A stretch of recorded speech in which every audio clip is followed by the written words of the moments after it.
এই যে দুজন প্লেয়ারকে দেখছেন, দুজন প্লেয়ারের কনসিস্টেন্সি এটা কিন্তু দুর্বেদ্য বলা যায় এখনো পর্যন্ত এবারে বিপিএল এ। প্রথম ম্যাচে দুজনের পারফরমেন্স ছিল 31 রানে 3 উইকেট, 198 রানের যে লক্ষ্যটি সেটি ডিফেন্ড করার জন্য যখন বোলিং করছিল তখন তাসকিন আহমেদ তাজিম নিয়েছিল।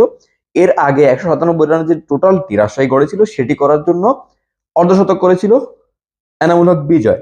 তবে দুটি কিন্তু সেবার বরিশালের কাছে ব্যর্থ হয়েছিল দুজনের পারফরমেন্স। এবার কিন্তু 172 রানে টোটাল করেছিল ঢাকা, সে 172 রানের যে টোটালটি টি-20 জন্য রিসেন্ট একটি টোটাল, সেই টোটালের বিপরীতে তাসকিন আহমেদ তাজিম 7 উইকেট তার ঝুলিতে। 4 ওভারের স্পেলে 15টি ডট বল, 19 রান দিয়ে 7টি উইকেট, তাও 172 রানের যে টোটালটি সেটির বিপরীতে। কি ওয়ান সাইডেড ছিল তার বোলিং তার দলের জন্য সেটি অবশ্যই বোঝা যাচ্ছে। আর টি-20 ক্রিকেটের ইতিহাসে এটি এখনো পর্যন্ত তৃতীয়বারের মতো ঘটনা যেখানে একজন বোলার 7 উইকেট নিয়েছে এক ইনিংসে।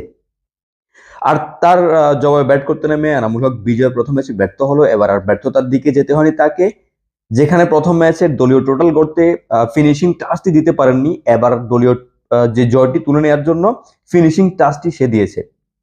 শেষ শেষ ছক্কা মেরে দলের জয় নিশ্চিত করেছে।